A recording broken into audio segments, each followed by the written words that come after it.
Joseph Kennedy walked away from the market 6 months before the 1929 crash and made millions shorting on the way down. Michael Burry positioned against subprime in 2005 and collected $700 million when it collapsed.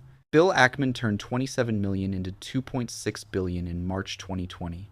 Warren Buffett is sitting on $325 billion in cash right now. These aren't lucky guesses, they're following a pattern. A four-stage sequence that repeats with mechanical precision every time markets reach extreme valuations. While ordinary investors hold stocks all the way down, losing everything, a small group positions to profit massively from the inevitable collapse. This pattern has played out 5 times in the last 100 years. 1,929. The 1,970 seconds. 1,987. 2000. 2008. 5 mega crashes. Same 4 stages. Same type of winners. And it's setting up again right now in 2025. Let me show you how it works, how it's played out in every major crash, and where we are in the cycle right now. Every mega crash follows the same sequence. 4 stages that sophisticated capital executes with precision, while everyone else misses the signs. Stage 1. Exit early. 12 to 24 months before the peak, smart money begins quietly liquidating positions.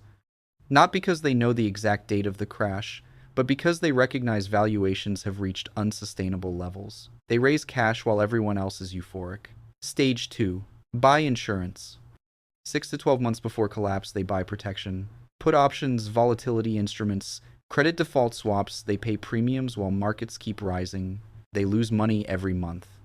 But they're buying insurance when it's cheap, before the disaster is obvious to everyone else. Stage 3. Targeted shorting. 3 to 6 months before the crash, they identify the most vulnerable sectors and build short positions. Not shorting everything, precision targeting. The companies, industries, and securities most exposed to the coming collapse. Stage 4. Buy at maximum fear. When panic hits. When markets are down 50, 60, 70%. When unemployment is spiking and banks are failing and everyone believes capitalism is ending. That's when they deploy the cash they raised in Stage 1. Buying quality assets at fire sale prices. This is where generational wealth gets created. This isn't theory. This is documented history. Let me show you how this pattern played out in 5 mega crashes over the last century. The Roaring Twenties created the first modern stock market bubble. From 1922 to 1929, the Dow rose 500%. Everyone was in the market. Speculation was everywhere. Shoeshine boys were giving stock tips, but the real story was leverage. By 1929, margin debt had reached unprecedented levels. Investors were borrowing 90% of stock value to buy more stocks. The entire market was a leveraged house of cards waiting for a trigger. Joseph Kennedy understood this. He'd made millions running stock pools during the boom. Coordinated buying schemes that drove prices up so insiders could sell at the top. But by the summer of 1929, Kennedy recognized that valuations couldn't be sustained. More importantly, he understood forced liquidation. A 10% decline would wipe out leveraged investors, triggering margin calls and cascading panic. Stage 1. Kennedy liquidated throughout the summer and early fall of 1929, quietly converting stock positions to cash while the market still felt invincible. Bernard Baruch, another legendary investor who'd survived the panic of 1907, was doing the same. By September, both were substantially out of the market. The Dow peaked September 3rd at 381. Stage 2. After exiting, Kennedy and Baruch established short positions, borrowing shares and selling them at current prices, paying borrowing costs as their form of insurance premium. This was Stage 2, buying protection that would only pay if markets collapsed. Stage 3. They didn't short randomly. They targeted the most overvalued stocks, the companies most dependent on continued credit expansion, the stocks everyone believed could never fall. Precision shorting of maximum vulnerability. The crash began October 24th, Black Thursday, 7 weeks after the peak. By the end of October, stocks were down 30%. By November, down 50%. Within 3 years, the market fell 89% from peak to trough. Kennedy's short positions made millions. Estimates suggest he made between 15 and 50 million from shorting alone. That's several hundred million in today's dollars. Stage 4. But the real wealth came from Stage 4. Kennedy deployed cash to buy stocks and real estate at depression prices, distressed properties from foreclosed owners, businesses liquidated at auction, stocks trading for less than the cash on their balance sheets. By the mid-1930 seconds, Kennedy was one of the wealthiest men in America. His Stage 4 purchases created generational wealth that would fund the Kennedy political dynasty for decades. The pattern was established: exit early, buy insurance, short strategically, buy at maximum fear. The late 1960 seconds and early 1970 seconds created another bubble. Not in the entire market, but in 50 growth stocks everyone believed were invincible. The Nifty 50. Companies like Polaroid, Xerox, Avon, Kodak, institutions convinced these companies were so dominant they could pay any price. Price-to-earnings ratios reached absurd levels. Polaroid traded at 90 times earnings, Xerox at 50 times. The assumption was these companies would grow forever and valuations didn't matter. Then came the oil shock. OPEC oil embargo in 1973. Energy prices quadrupled. Inflation spiked. The Federal Reserve raised interest rates to fight inflation.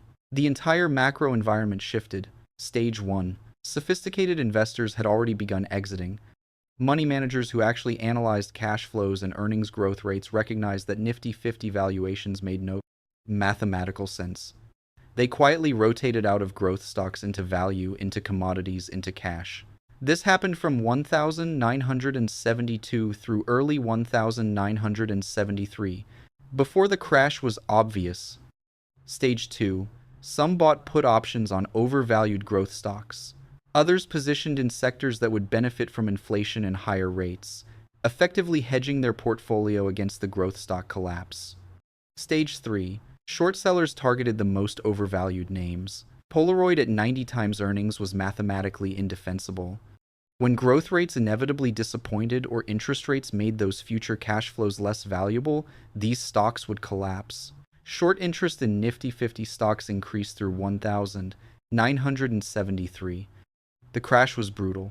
From January 1973 to December 1974, the market fell 48%. But the Nifty 50 fell much harder. Polaroid dropped from 140 to 14, down 90%.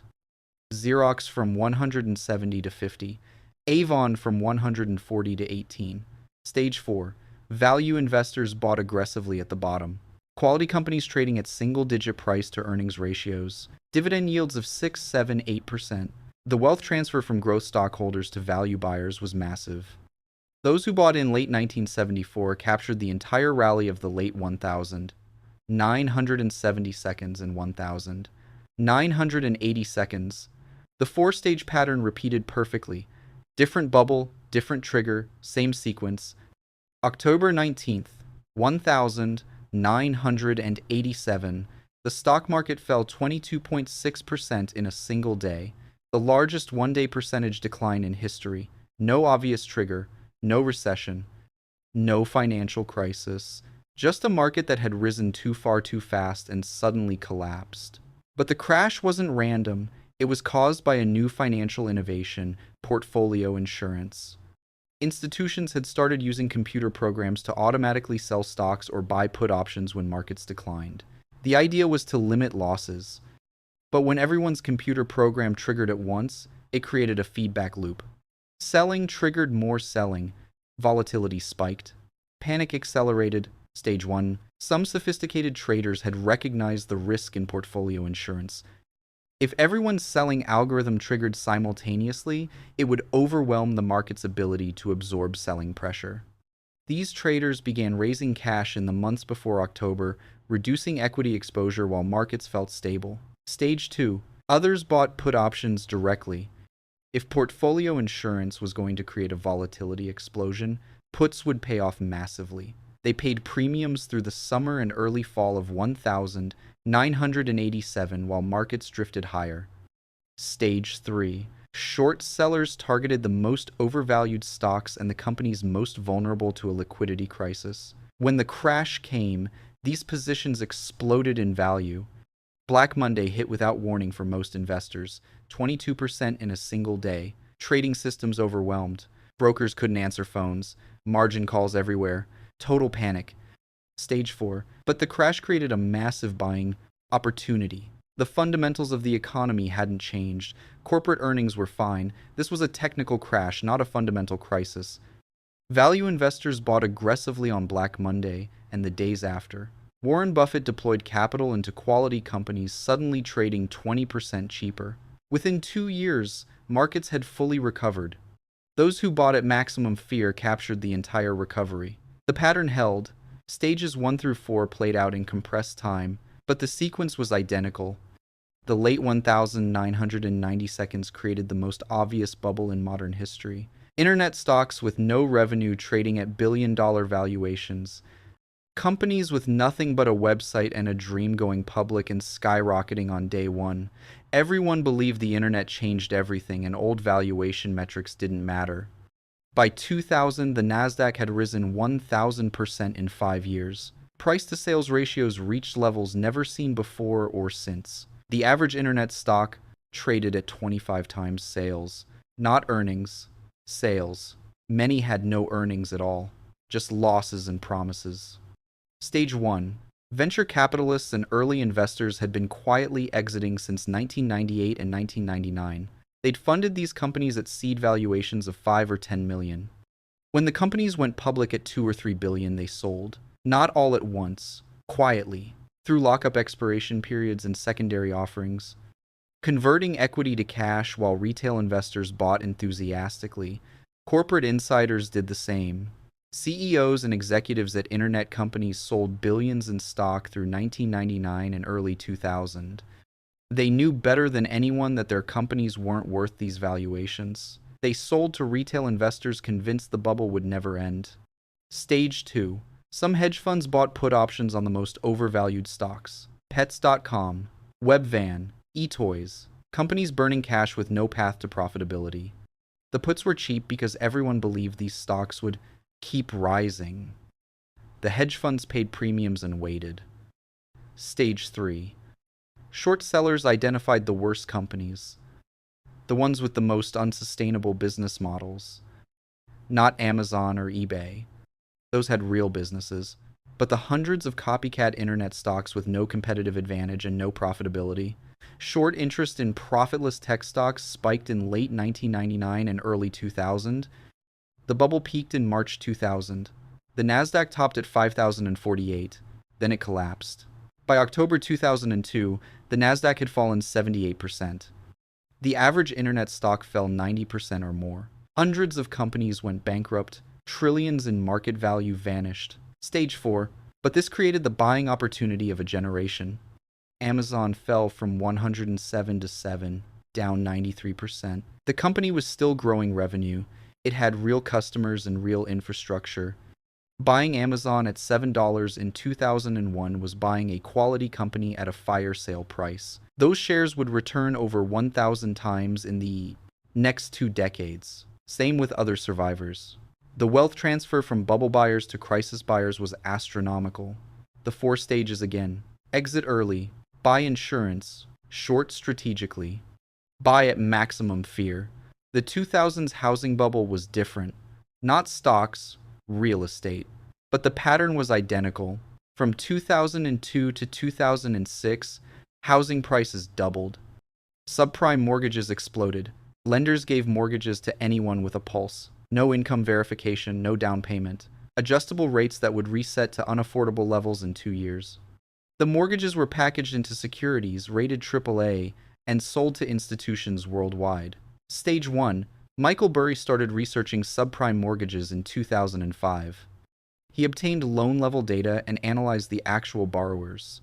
What he found was shocking. Mortgages given to people who clearly couldn't afford payments once rates reset. Stated income loans where borrowers claimed incomes they obviously didn't have. The entire system was fraudulent. Burry concluded it would collapse. But he couldn't short mortgage-backed securities directly. The instruments didn't exist. So he worked with Goldman Sachs to create credit default swaps on mortgage bonds. Insurance that paid if the bonds defaulted. John Paulson came to the same conclusion in 2006. He launched a fund specifically to bet against subprime.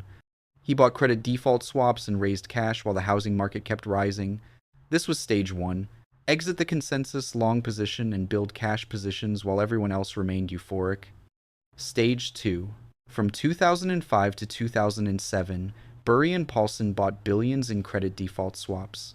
They paid premiums every month, 2 to 4% annually on the notional amount insured.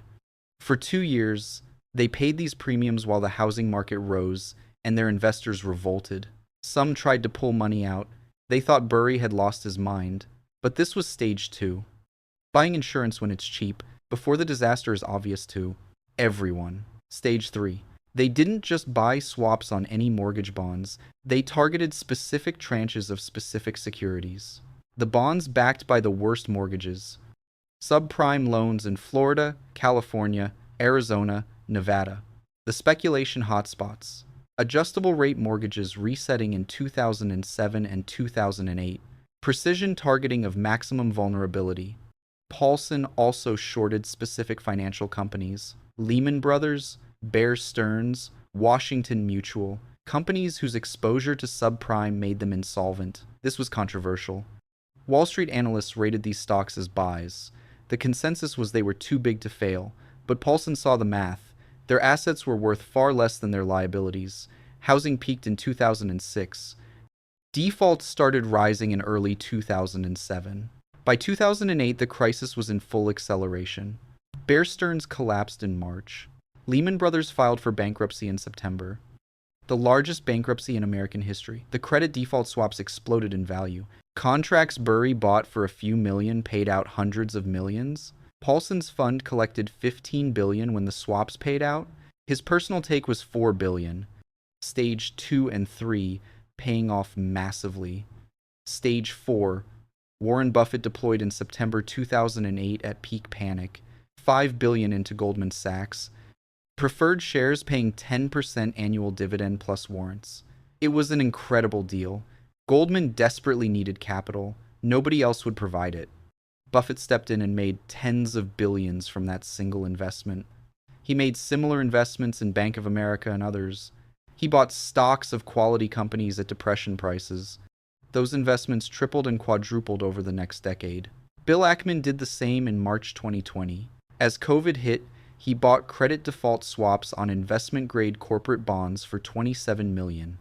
Within weeks, as panic accelerated, those swaps paid out $2.6 billion, 96-to-1 return in less than a month. Then, while he was on CNBC predicting apocalypse and saying hell is coming, his fund was simultaneously buying stocks. Starbucks, Hilton, Lowe's, companies that would recover when the panic ended.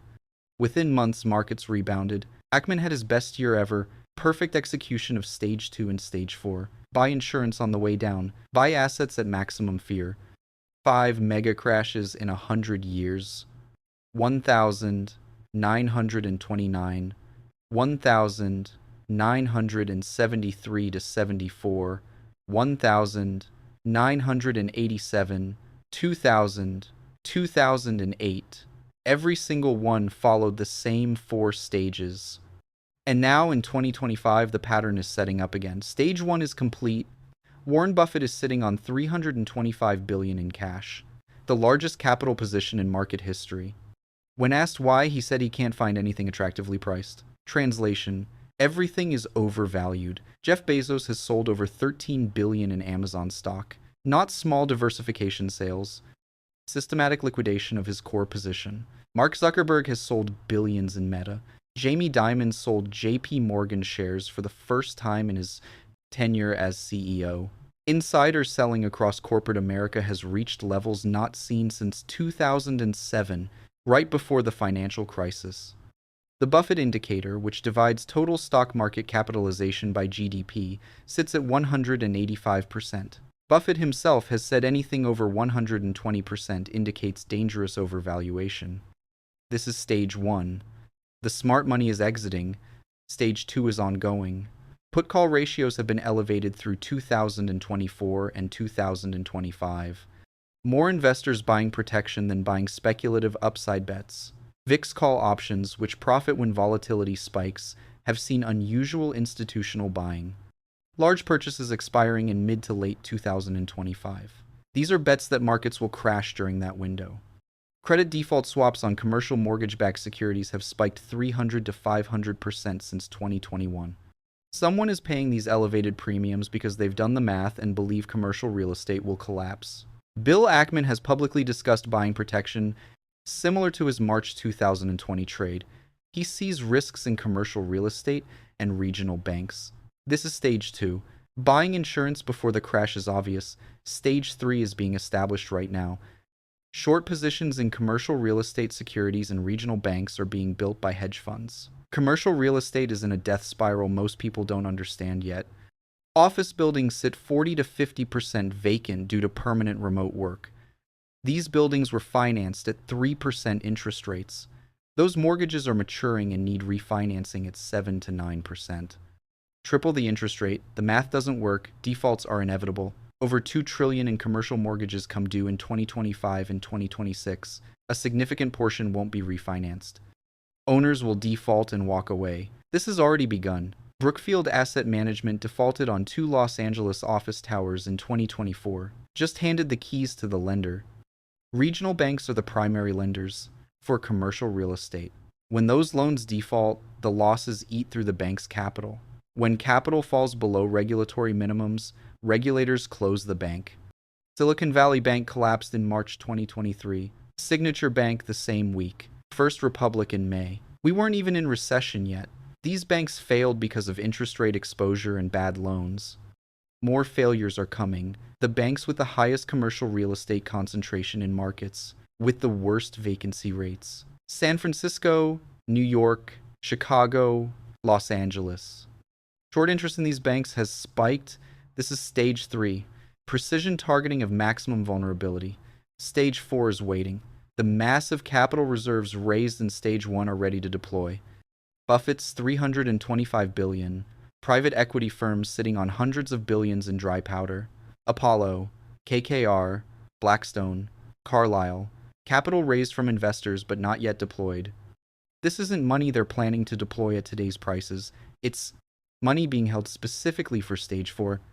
When the crash comes, whether triggered by commercial real estate defaults cascading, a tech stock collapse, geopolitical crisis, or something else, panic will be severe.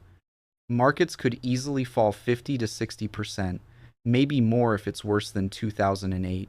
Regional banks will fail in clusters, unemployment will spike, media will run 24-hour coverage of economic collapse. That chaos, that maximum fear, that's when stage 4 happens. Buffett will deploy his $325 billion, making deals like his Goldman Sachs investment, preferred shares with high dividends plus warrants in companies desperate for capital. Private equity will buy commercial real estate at 30 to 50 cents on the dollar. Distressed corporate debt, foreclosed residential properties by the thousands. They'll hold these assets for 5 to 10 years while they appreciate back to normal valuations. This is how billionaires become much richer during crashes, not because they're predatory, because they have cash when nobody else does, and they deploy it when everyone else is paralyzed by fear. The 4-stage pattern isn't magic. It's not insider information. It's human psychology and market mechanics. Bubbles always burst, leverage always unwinds, panic always creates opportunities. And the investors who understand this, who have the capital and psychological discipline to execute all 4 stages, they profit massively while everyone else loses everything. We've seen it 5 times in 100 years. The pattern is documented. The stages are clear. 1929, Kennedy and Baruch exiting early, shorting strategically, buying at depression prices. 1973 to 74. Growth stock bubble collapse. Value investors buying quality at single-digit multiples. 1987. Black Monday crash. Sophisticated traders buying the one-day panic. 2000. Dot-com bubble. Insiders exiting and buying survivors at 90% discounts. 2008. Housing collapse. Burry and Paulson profiting from credit. Default swaps. Buffett and others buying at maximum fear. And now 2025. Same indicators, same sequence, same stages setting up. The yield curve inverted and has normalized. That signal has predicted every recession since 1950. Buffett indicator at 185% versus his stated danger threshold of 120%. Commercial real estate defaulting, regional banks failing. Insiders selling matching 2007 levels. We are in late stage 3 right now. The crash hasn't happened yet, but every indicator says it's coming within 6 to 18 months. Most people can't execute all 4 stages professionally. They don't have the capital, the knowledge, or the psychological discipline. But understanding where we are in the pattern gives you an enormous advantage. You can hold more cash than you normally would. 20, 30, even 40% of your portfolio in cash or treasury bills.